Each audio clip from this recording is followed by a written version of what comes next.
Look at the picture. See the skull. Visible Frankenstein controls. The Brain Thoughts broadcasting radio. The Frankenstein earphone radio. The latest new skull reforming to contain all Frankenstein controls. Today's episode of Frankenstein Control is brought to you by Stump Lab Goat's Jar of Grasshoppers. Oh! Don't laugh, this is our sponsor. Is it bait for fishing? No, this year's treat will be the ultimate trick. With Stump Lab Goat's Jar of Grasshoppers, you just insert it into any vent, any mailbox, any tailpipe, and Stump Lab Goat's Jar of Grasshoppers will do the rest. This Halloween season, load up on the best plague. And their friends will have fun for hours, picking those little spiky legs out of their hair. Oh, that's horrible. The grasshoppers in every single jar of Stump Lab Goat's Jar of Grasshoppers is genetically modified to be physically enamored by human hair. They want to mate, and it will be great for them. Warning, do not have hair. So these grasshoppers are alive. This is like a jar of dried grasshoppers. Why, they're more than alive, B-Rye. They are. How can they be more than alive? They're in heat. They're in grasshoppery heat. I didn't know they did that. Well, that's why I say they're plump and ready for fucking hair. Human hair. That's why they're the perfect trick this Halloween season. Dish it out to any rancid children throwing TPs at your house. Chucking eggs at your porch. Just throw horny bugs at them. Can you throw a jar at them and have it shatter like a grenade in their midst? Oh, well, actually, the jars are made of sugar glass, so you won't get cut on the jar. Oh, that's convenient. It's a very convenient safety measure. Well, no, Although I the don't grasshoppers are also poisonous, I should mention that. Well, they're not poisonous. Do you count radiation as poison? It's debatable. Stump Lab Goat's Jar of Grasshoppers promises to make any festivity 100% fun for one person, as long as they don't have hair. Again, warning, do not have hair. Oh my god, you've invented a bioweapon that Jeff Bezos is immune to. No! Well, it was invented by Jeff Bezos. That's his pen name, is Stump Lab Goat. Yeah. He mails these jars to his enemies, which is everyone. To all of his employees. Yes. Here's your bonus, you fucks! He's dressed like Santa. He's just throwing these jars out on the factory floor. And he's like, and he jumps away and he's got big giant grasshopper legs. With like a big I've never seen Jeff Bezos from the waist down, so he might have grasshopper legs. Yeah. No, he's like a centaur. Except instead of a horse body, it's a grasshopper. I'm pretty sure that was a monster from, like, friggin' Starship Troopers. No, it's what attacked that teacher in the 5th Harry Potter movie. A bunch of Jeff Bezoses came out of the woods and chased her. But yes, so we hope you go to your local Hot Topic and pick yourself up a nice big jar of grasshoppers today. Speaking of Starship Troopers, which was a terrible movie, by the way. That's great. What are you talking about? It's rad as fuck, but isn't the action parts of it, like all the parts of the movie that aren't naked people and space monsters, boring and poorly written? The whole movie is a satire. So if you watch if you watch it through that veneer, it's a lot more entertaining. That's excellent. I did not know that the original book, Starship Troopers, was like a heavily right-wing, politically laden manifesto, which is weird. Yeah. And I was like, okay, that would have gone over my childhood head. Oh, yeah. It did. Wow. It did. Excellent. By which I mean not excellent at all. It went over a lot of people's heads, including the people who approved it. That movie was made today, I'm pretty sure it would get shot down. A lot of stuff would get shot down. What isn't That's to be? true. We live in shut-down culture central. Welcome to... Well, it's mostly the fact that no movie studios want to be creative anymore. Right. Oh, I thought you were making like a Guns in America joke. Get shot down. Oh. Well, also, yes, that. Also, yes, that. We can't go to the mall without being shot and murdered. I mean, welcome to Tragedy Control. I'm your host, Taylor Russell, purveyor of fine grasshoppers. I mean, friend of a person who purveys fine grasshoppers. To my right is Ada Ship. I'm Ada, and I'm just going to have to shut down this whole podcast. It's not safe enough. It's not going to make enough money. We just can't. It doesn't test well in China. Yeah, it doesn't test well in China or Russia. There's too many gay people in it. Yes. They're afraid of the gays in those countries. And in front of me, as always, is B-Rye. I'm B-Rye, and after Ada's comments, if you were expecting me to go ahead and run up to the friggin' hornet's nest that is Hong Kong and kick that sucker, I'm not going to.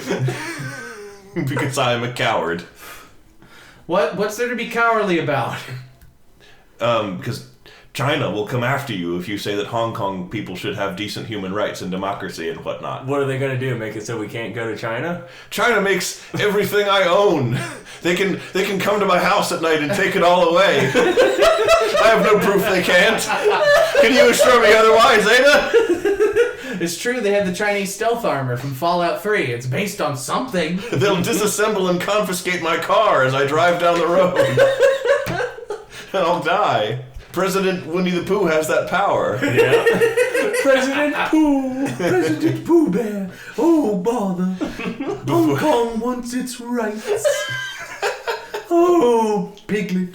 Everyone has little umbrellas. Is the mean Mr. Rain Cloud about to come back? Oh, bother. It's the protesters. It's Tibetan Tigger who also wants You're ready to give us our human rights? Oh, boy. Oh, bother. This has gotten rather grim.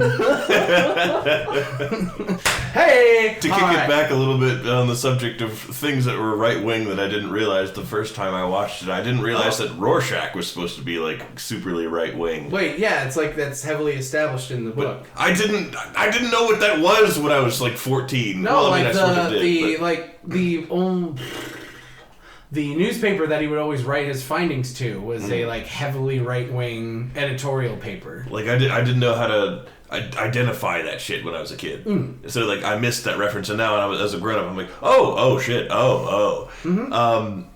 On that note, though, you've both probably seen this, but it's something that has been killing me every time I thought about it. Was this extremely stupid meme I've seen a couple of times.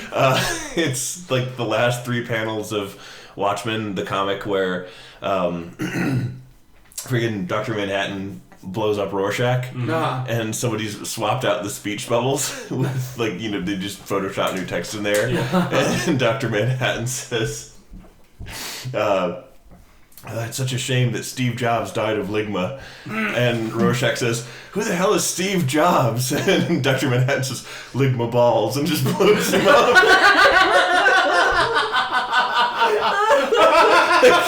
He doesn't take the bait and he still says it.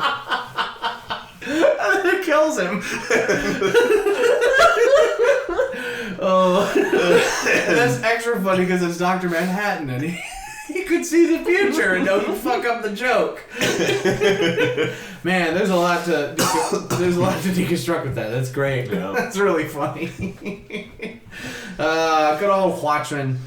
I like the movie. That's an unpopular opinion. Put that on your Reddit. But yeah, no, I liked it. I enjoyed the film. I liked the book too. I like them both. I read bits of both and watched bits of both. I haven't actually consumed the whole thing in either medium. Oh wow. I watched the movie a long time ago, but I've forgotten most of it. Yeah. And I'm not really super probably going to watch it again anytime soon. Yeah. And I've never read the comics. The only Alan Moore work that I do own and Alan Moore, by the way, is a famous Tolkien elf. Alan Moore. Speaking of, I'm currently reading the unfinished works of Tolkien. Oh. So those are super fun. Just lore building shit like the coming of Tuor to Gondolin, and then, you know, his adventures with an elf named Voronoi, and cool, fun, Middle-earthy shit like that. What about Tom Bombadil? There are... I could skip those chapters, I like to think the unfinished works of Tolkien is just a collection of short stories, all of them are like, and Alan Moore climbed to the mountaintop and shrieked to the clouds. And then it's the next story. Yeah. You're like, oh, unfinished works. God, yeah. Or it's just a complete copy of, like, Lord of the Rings, but, like, the name Gandalf is just, like, a blank line because he hadn't named him yet. But everything else remains unchanged. This was the first draft of Lord of the Rings where Gandalf's original name was Bert. I am Bert the White. There was something else I was going to say about Watchmen. Oh, no, it was just that the only Alan Moore comic I own and have read is From Hell. From Hell? From Hell, yeah. You know about that one, right? You read about, what's it called and why is it From Hell? It's called From Hell. That's the title of it. You're being obtuse. Mm-hmm. Is it from Software? No, but it is a slog to get through. No, it's actually pretty cool, but it's the Jack the Ripper one. Never heard of it. He made a story about Jack the Ripper? He made a story about Jack the Ripper, and he sort of... I mean, there's a bunch of fucking philosophical, political issues that he tries to raise in there, and then, you know, I was like, alright, that's kind of cool, show me the murders. But, Ladies and gentlemen, the American test audience.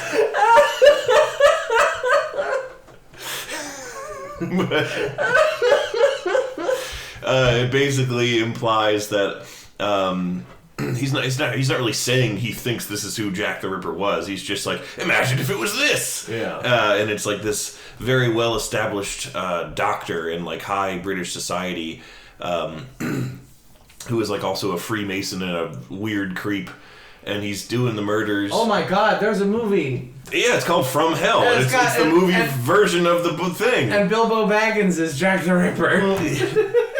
No, I'm serious. The actor I know. Bilbo is Jack in that movie. Which is why there's a part where he just sort of like very abruptly and frighteningly goes, "Bah!" and there's sharp teeth and bug eyes. And tries to grab somebody's ring. Yeah. I think he was just sort of like the only person who would have the wherewithal and like to do these ritualistic things would be like a freaky deaky Freemason man, and the only person who would have like the anatomical knowledge to so slice somebody up like that would be a surgeon. And so he commits the murders with a Liston knife, which is a form of in the era before modern medicine, a Liston knife was an extremely sharp implement used for amputations. Oh. And it looked like it looked like a giant mean letter opener. In the Victorian days, people used to cut off people's donguses with a letter opener. The more you know. And then engage in weird, freaky Freemason sex rituals. I mean, that's just par for the course. So. They still Everybody do that. knows now my ball folk is fucking each other. It's like, what else are you gonna do? They haven't made TV yet. You can't just play a Mario Brothers game. Why not have a freaky Freemason ritual? There's just There's something to do. Yeah. there's just one of the graphic shots of Dr. Gull. That's his name, by the way, Dr. Gull. Like a seagull? Yeah. Huh. It's just straight up hacking some lady apart, and it zooms in on a very small part of the background that's triangular and says Illuminati confirmed.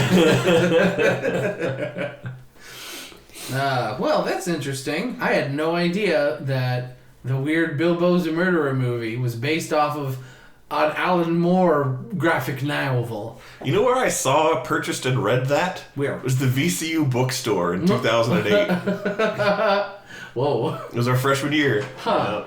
I was probably reading it in front of you in college, and you just never paid attention to You it. never pay attention, Taylor. You never look at me during. You were too busy snoring and drawing BioShock characters. There's not wrong.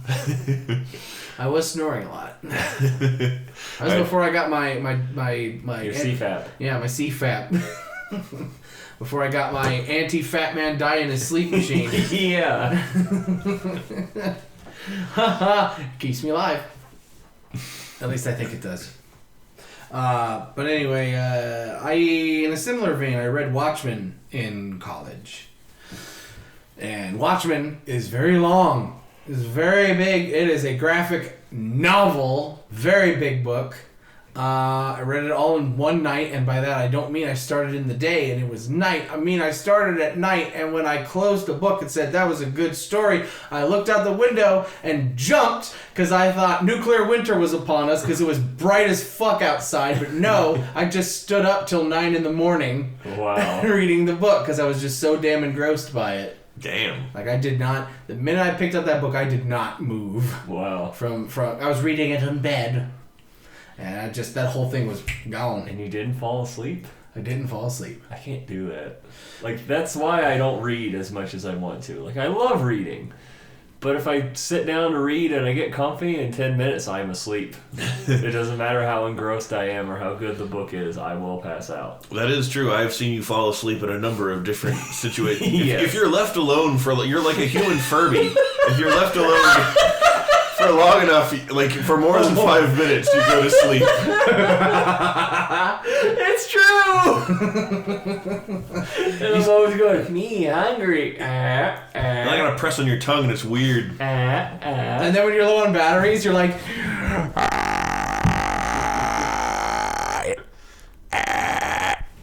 And your name is Dilmo. I forgot about Dilmo. Wow, that's a hell of a callback. Wow. Yeah, check out Frankenstein Control episode I don't even fucking know anymore to find out what Dilmo is. Filmo and Dilmo. Filmo and Dilmo, the double Furbies that converse to each other in satanic tongues. This is what I assume that episode was about. I just remember Dilmo. I just remember Dilmus. Have you guys seen the custom Furbies that people make? Oh god, like the showed horrible you? centipede ones? Yes, I love them. The ones with the giant legs. They're so good. Like I want to make one. Of course you do. Yeah, but you'd go the whole 9 yards and have it like animate so that you could send it into my room at night.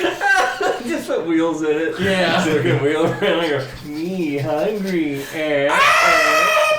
That would be me. That's me screaming and shrieking in bed at Dilmo arriving in my room. You're just gonna turn it into one of those fucked up Zalgo Garfield comics that everyone makes now. I'm sorry, John. Yeah, that's what they're called. You were a dog once, Marmaduke. A dog! I forgot about that. Was he like a weird puddle? Yeah. And Somebody had edited a Marmaduke single frame comic where the owner was yelling at Marmaduke, and Marmaduke was some sort of bizarre dog puddle. And it looked awful, and so they just changed the letter. He'd be like, "You were a dog once! A dog!" Fucking Eldritch Duke. And then there's a whole series of creepypastas called The Dogscape that's like was a derivative of that comic where Really? the entire landscape I've heard of this. of the world got turned into Marmaduke. like living dog meat basically. Ugh. And it's implied that all of it started because of Marmaduke. I did not know that. That would Yeah. have really made me smile a lot more while listening to that, because it's basically these people trying to eke out survival in a world where all material has been replaced with furry living dog flesh that seems to be all part of like one omni-dog. Yeah.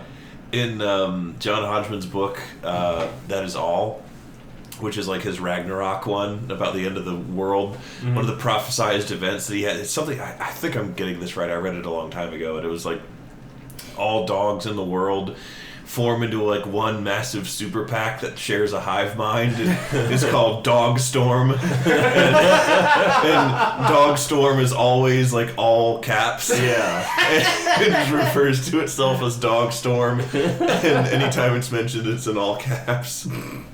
I like what better way to end the world than with Dog Storm? Yeah. Now, is this just like a super pack in terms of like just it's a shitload of dogs, or is this like It's a shitload of dogs. Oh, it isn't They don't like form one mass. Okay, they aren't doing like a Voltron. No, they don't form one mass, but all the bed bugs on Manhattan form a supermass of bed bugs called Great Mother Suckblood. that is another. I think these are all like old ones that return in Ragnarok and John Hodgman's book. That's pretty awesome, though. I'd see that movie For $1. For $1. I see in the dollar theaters where people masturbate. Ew. Yeah, they're called just theaters. They're called movie theaters. They cut a hole in your popcorn and you have yourself an American Pie 5. Ugh. I've never been to enough movies to have that happen to me. Well, where somebody's masturbating? To see anybody do a weird sex thing. Like, I've never even seen people make out at the movies before. I think that's just like a bygone thing. That doesn't happen anymore because now everywhere has those like massive friggin' recliner chairs that are like. Yeah. You ever tried making out in a recliner? It's fucked up. They're like so comfortable you don't want to leave your own Yeah. to go to your partners. You're like, Who honey, needs kissing? I'm comfy. hon, don't bug me. I'm watching a movie in this comfy chair. I have my It own sounds like personal recliner. it sounds like a commercial. You know, like where like the guy is like, huh, not now, honey. I'm in my comfortable chair, and she's like, I'm leaving you. And then Mark comes in. No, mister. You stink. Have we ever talked about that No. on the pod? Well, let's talk about it now because you got to explain yourself. There's some like local ad. You know how everyone does the parody? It's like, I'm Crazy Eddie. Here comes my furniture thing. Or something like that. Yeah. It's one of the guys that is originally parodying. And he's just got all these weird commercials. And there's one where a guy is like sitting on he's in a green screen studio, and they didn't put anything on the green screen. So he's just surrounded by green. Yeah, and he's like gross and fat and sitting on his recliner, and his like wife comes in and she's spraying. She's like, "Ooh, what does that smell? Ew, what does that smell?" And he's just watching the TV, and the guy on the TV is like, Come on down to Mark's Furniture Warehouse, where we got all the best deals. My name is Mark, and you can count on it." And then the fat guy's like, "No, my name is Mark. Mister, you stink." And then on the TV he goes, "Now, mister, you stink." And the fat guy in the chair is like, ooh, and has that kind of face, and then it freeze frames on. It's like Mark's Furniture and for the name. Oh my god, that's low budget commercials just the best.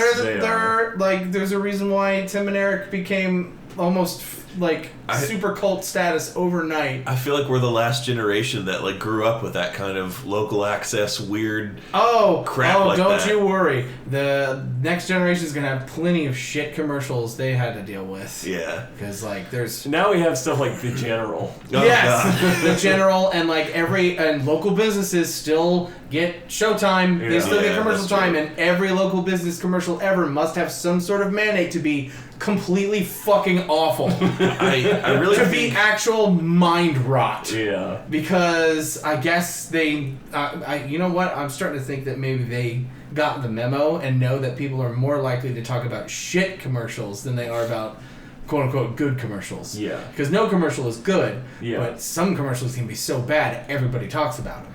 So, you know, it's like, yo, you see that fucking car insurance commercial with like the singing car and his mouth is horrible and it's the worst thing I've ever seen in my life. And you're like, oh yeah, I saw that. Suddenly I'm hungry for car insurance. You know? Like that kind of shit. Well, speaking as somebody who is from Maryland, I have to say that like the commercials that I watched. Fuck you, Baltimore! I was just going to talk about that. The commercials that I watched in the morning during like my Pokemon or Arthur or whatever I was watching before school, like I saw so many of the commercials that the "Fuck You, Baltimore" thing is parodying. Oh yeah. That killed me because it was what I grew up with every single day. It was the "Fuck You, Baltimore," and like the guy's voice. Like, I almost think that guy had to have been one of the real people who did that shit, and just like. But it wasn't "Fuck You, Baltimore." It was like, you know, down at Dale's warehouse, you can pick up the best bullshit. It often was addressed to Baltimore because I'm from Maryland. That's right. right. It would be like, Come on down, Baltimore, for the best deals in town. Yeah, it was like that kind of crap. So this is for all my Northern Virginia peeps. Y'all know what I'm about to fucking lay down. When I was growing up, the hip, cool fucking car commercial that we got was Eastern Motors. It was always like some really shitty samba backtrack that sounded like it would be in the world's worst hip hop song. And basically the whole thing is like these big, bulky, I assume football players in suits, like in like office attire, just like kind of like hanging out and like kind of like cha-cha dancing by these like used cars. Yeah. And it's like, come to Eastern Motors, your jobs will credit. And anybody who lived in Northern Virginia will fucking know what I'm talking about. Because they were shit commercials and everybody saw them. If you started just going Eastern Motors, people would be like, ah! I was explaining one of these to my wife. Oh. Because we traveled in Maryland for the Renaissance Festival that we did 2 weeks ago by the time this episode airs. Oh, okay. You went twice this year, huh? No, by the time this episode airs, our collective trip to Renaissance Festival will have been 2 weeks ago. Oh, you're thinking fourth dimensionally, Marty. Yes. Okay. I'm playing fourth dimensional chess, you plebeian! No, but we heard a commercial as we crossed over the border into my home state of Maryland that I remember vividly from childhood. It was a Jack Says Yes commercial. Do those make it over here? Jack Says Yes. No. I guess that's a Maryland only thing. Is that like Freddy Says Yes? There was this guy who owned a dealership. What is that abominable sound? That's our fridge making noises. Yeah, our fridge Okay. makes noises. Let's and continue and pretend like the mic won't hear it. Okay. For all we know, it doesn't. So anyhow, there's a fridge goblin in the other room. Yes. Don't tell Elon Musk. I don't want Elon Musk to destroy our fridge. But we had these low budget car commercials with this guy. I don't remember his full name, but his name was Jack, and he was this elderly gentleman who owned a series of these dealerships. And his slogan was always, "Jack says yes to every deal." And he was getting on in years, so he was like, "Jack says yes," and it's like this man. very old man kind of deal. God. I And- know exactly the kind of effect, because we have a guy named Fitz. Fitz sells used cars as well in our area, and like at first his commercials were like, come down to Fitz Mall, you're gonna love the deal that we got for you, or whatever. But like now he's probably like 90 billion, because he was old when I was little, and Yeah. so now it's just coming on the radio. It's like, at Fitz Mall we got the best deals, this Labor Day sale, come on down and find a great deal.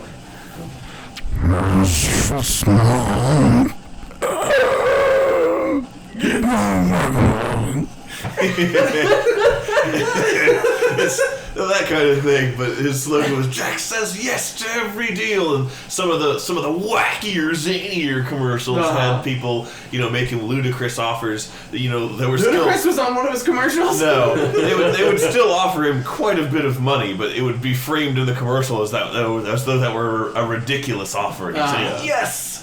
And so Steven, when we were like 13, drew some poorly rendered stick figure comic of some guy saying, "Hey, old jackass, give me all them cars for free," and he's like, "Yes!" All the commercials were just yes, and him saying that, and then the very excited manner to people demanding vehicles. Hey, you gonna give me a blowy? Yes! Is Ryu the Street Fighter dead? Yes! Yes! See? I forgot about that the other day. Oh man, I'd go to Fitz Mall if he showed up on the TV in an M. Bison outfit. Yeah. Yes! Oh man, what the fuck? We just talked about car commercials for like 50 hours. This is what happens when you get on late night Frankenstein Controls. Shit gets fucking sultry. Nothing like car deals and your job's your credit. Eastern Motor.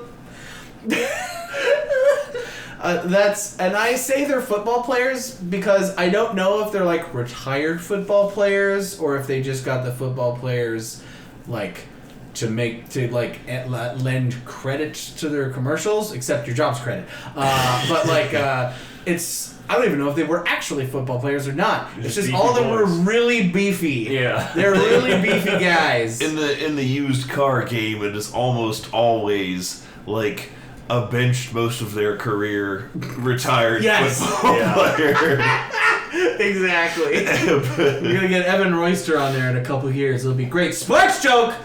Slam dunk! Holla! I don't know enough about sports to know who that person is. The only reason I know that is because he went to my high school. Oh. He played for the Redskins for like a year, I think. If somebody pointed a gun at my head and demanded to know the name of a football player, I would be a dead man.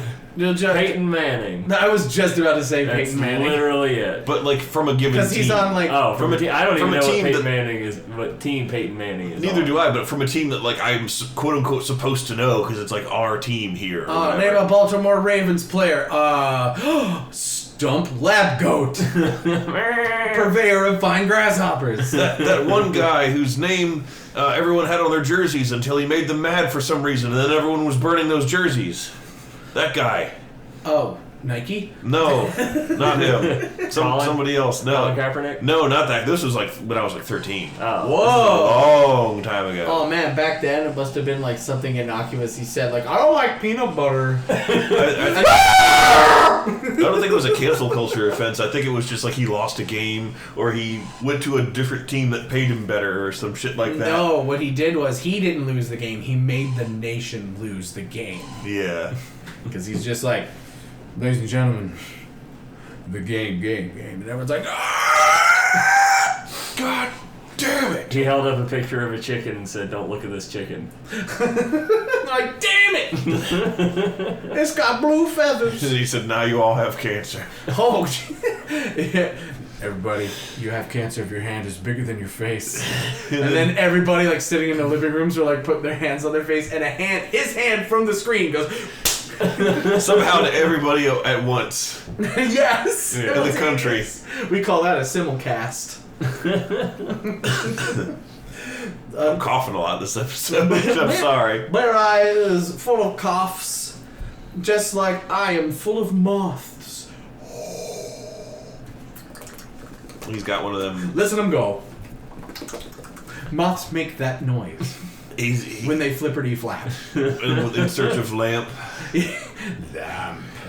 I was going to say, you got one of them moth cocoons from the Hannibal murder movie, but I don't remember. Silence of the Lambs, that's what it is. The Hannibal murder movie, it's just like, you just see Eric Andre in a cell. Let me in! And Hannibal's in the cell just like, Clarice, whack. And then he eats a stack of pancakes and goes, The Hannibal Buress as the joke. That's the joke, ladies and gentlemen. That's the joke. But next week, Hannibal Buress is coming on our program, and he's going to not say anything, but he will be in the corner. Yeah, he'll be there. So catch next week's episode. In fact, wait, hold on. Actually, on a serious note, is next week Halloween? Yeah. It's going to be our spooktacular. Then next week's episode will be Frankenstein Controls Halloween Spooktacular. Featuring Hannibal Buress. Cool. You gotta eat the lettuce, man. You gotta eat the lettuce. Now even you know I am a menace. I hand you the secrets to save the entire human race and the entire universe.